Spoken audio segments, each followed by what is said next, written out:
사람들은 장한 갈등이라고 부르죠. 장동혁 대표, 한동훈 전 대표. 그 가운데 친한파의 김종혁 전 최고에 대해서 사실상 제명 조치가 나왔습니다.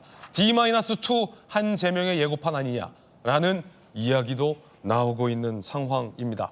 장동혁 대표가 퇴원하는 날, 하필 그날 친한파에 대해서 어떤 조치가 내려졌을까요? 함께 보시죠. 장안 갈등의 서막입니다. 김종혁에게 탈당 권유, 당무감사위원회, 당원권 2년 정지를 권고했고 윤리위에서는요 이런 말을 했어요. 당 지도부를 타격하며 분란을 조장했다.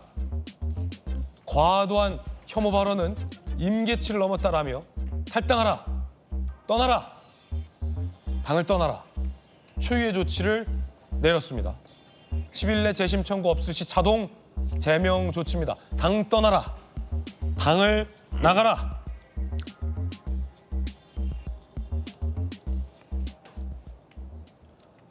친한파인 김종혁 전 최고에 대해서 장 대표가 퇴원한 날 당 떠나라. 사실상 제명 조치를 내린 셈입니다. 그러자 당사자 김종혁 전 최고는 뭐라고 반응했을까요? 나치 주장까지 나왔어요. 나치 주장 보는 듯하다. 제 머리 단단하고 뿔 날카로우니 돌로 쳐 죽이려면 조심하게. 민주정당에서 있을 수 없는 일, 징계받을 사유가 되는지 법원에 묻고 싶다라며 가처분 신청을 예고했습니다.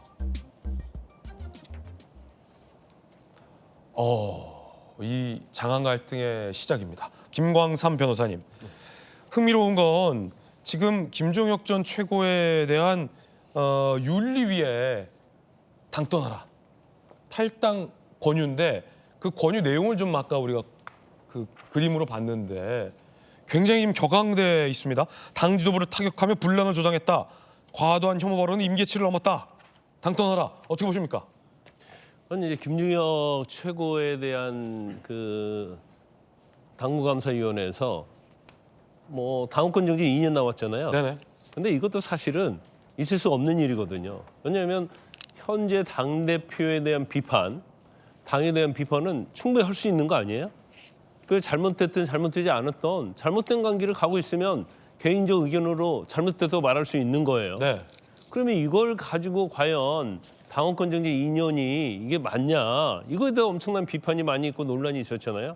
그래서 김종혁 전 최고에 대한 징계가 정말 이루어질 것인가? 이게 한동훈 전 대표에 대한 징계가 가늠자가 될 것이다. 이렇게 예상을 많이 했는데 이게 윤리위원회 가더니 거의 제명 수준으로 가버렸단 말이에요. 예. 그러니까 더 강해진 거죠.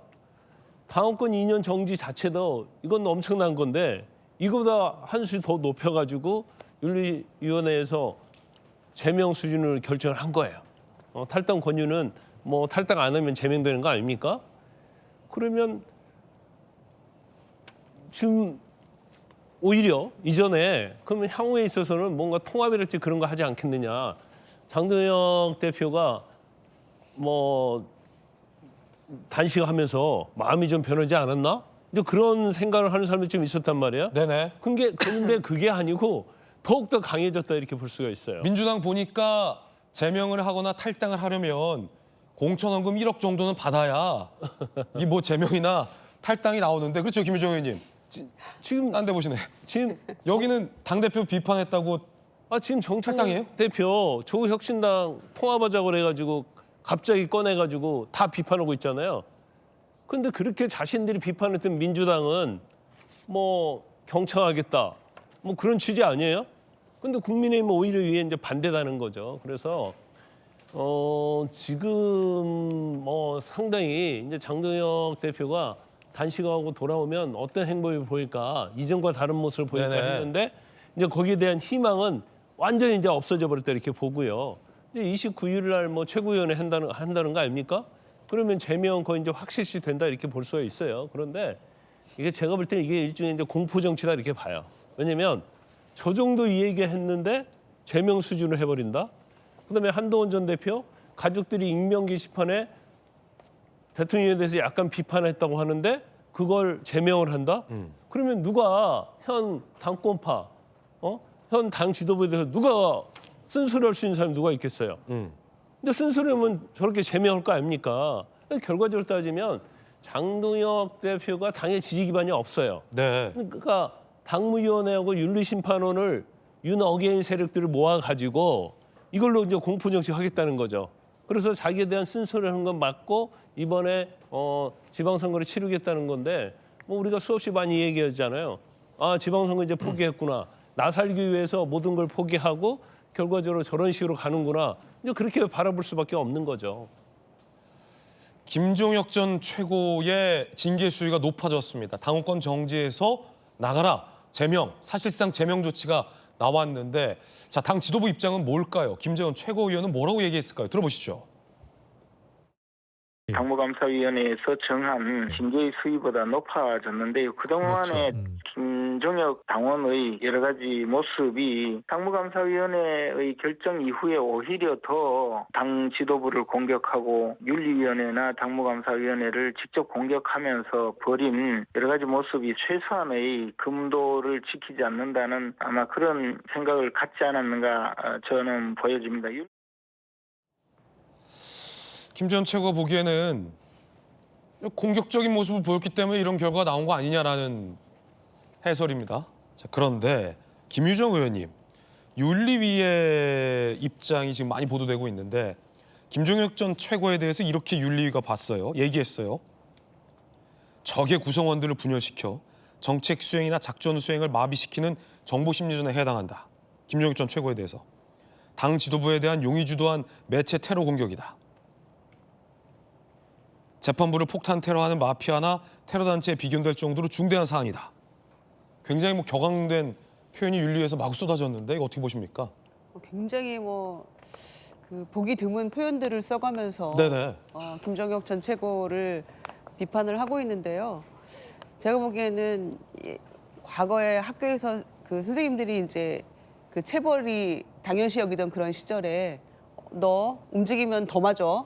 거의 그런 느낌이에요. 제가 보기에는. 이게 당의 공식 문서에서는 보기 힘든 감정적인 표현이라는 지적도 있어요. 그러니까 예전에 당무감사위에서 당원 자격 정지 2년 처음에 나왔잖아요. 네네. 2년을 권고했었잖아요. 윤리위에.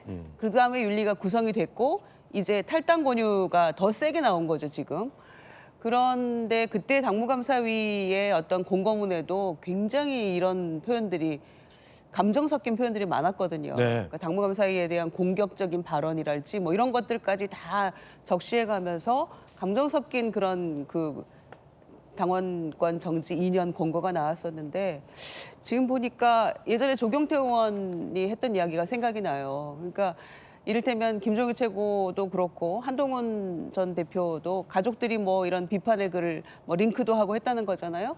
그런데 그 대상자가 됐던 윤석열 전 대통령이 지금 내란죄 피고인이 돼서 사형 구형됐잖아요. 네. 그럼 오히려 바른 말한 거 아니냐라는 조경태 의원의 말이 떠오르는데 어떻게 된 게 이 정도로 지금 탈당 그 권고라고 하면 열흘 안에 본인이 스스로 탈당하지 않으면 자동 제명되는 거 아닙니까?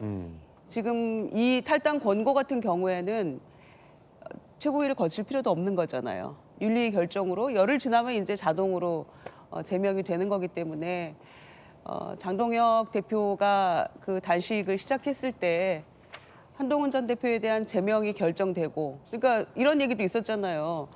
그러니까 그 전날 사형 구형이 됐는데 밤새 지나고 보니 한동훈 전 대표가 죽어 있더라 이런 표현까지가 나왔었잖아요. 네. 그러니까 그런 것처럼 모두가 그 구성원들이 뭐 친한 게 아닌 사람을 다 떠나서 의총에서도 그렇고 또 원로들도 그렇고 제명은 너무 과한 거 아니냐. 그래서 그 단식이라는 게 그 위기를 모면해 보고 숨고르기 하고 조금 바람을 피해가 보려는 그런 꼼수의 일종 아니었냐라는 게 지금 이 장동혁 대표 단식 끝나고 난 이후에 바로 벌어지는 이 김 전 최고나 또는 이어질 가능성이 매우 높은 한동훈 전 대표에 대한 제명 수순으로 네. 가는 거 아니냐라는 점에서 이렇게까지 뺄셈 정치를 하는 게 선거를 위해서 무슨 도움이 되냐라는 그런 원로들의 걱정이 지금 우려가 현실로 나타나고 있는 거라고 저는 생각을 합니다.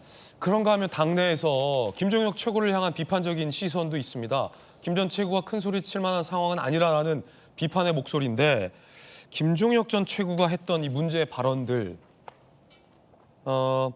간신히 당선된 당대표, 집권과 득표를 위해 영혼을 판 것 등등의 이 표현들을 이 김종혁 전 최고가 이 당 지도부와 당 대표에게 쓴 건데 어떻게 보십니까, 김정은 의원님?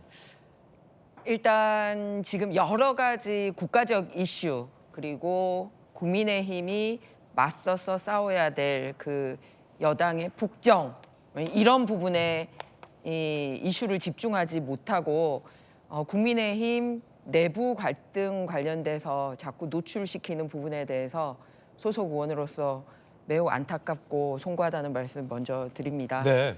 사실 지역에서 뵈면은 스펙트럼이 사실 넓은 게 사실입니다. 예, 뚜렷하게 지금 두 사람 이름을 얘기했으니까 한쪽의 편을 드시는 분들도 있지만 사실은 메시지는 이렇습니다.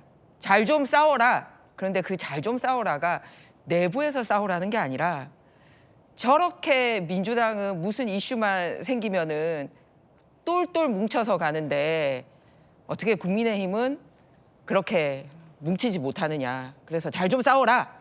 이런 얘기가 있고 그다음에 제발 좀 싸우지 마라. 이 얘기는 안에서 아직도 정신 못 차리고 싸우냐. 이 얘기가 중론입니다. 정신 못 차리고 안에서 왜 싸우냐.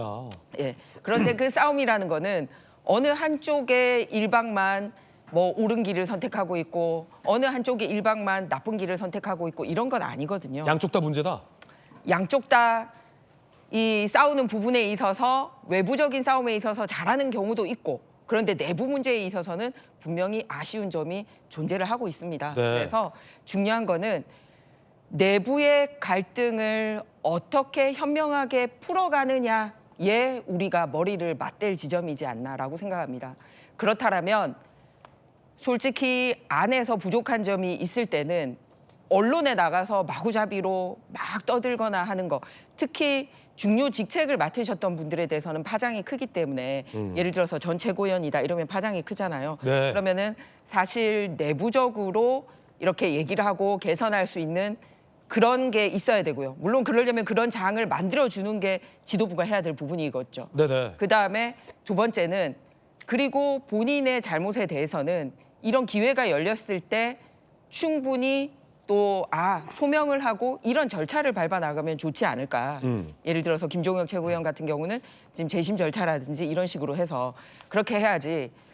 또 예를 들어서 그렇게 한들 이게 받아주겠느냐라는 기본적인 믿음이 없으면은 그런 절차를 밟고 싶지 않잖아요. 그렇죠. 그러니까 당 지도부는 당 지도부대로 열려 있는 포용력을 보여줘야 됩니다. 그래서 이렇게 극한 정치로 가고 또 내부 갈등을 계속 보여주는 것은 바깥 사람들에게 비판을 받는 게 아니라 네. 바로 안에 있는 모든 사람들이 안타까워하면서 보고 있다라는 말씀을 드립니다. 양쪽 다 문제다. 김희정 장관께서는 양쪽 다 한 발씩 물러나야 된다라고 비판의 의견을 주셨습니다.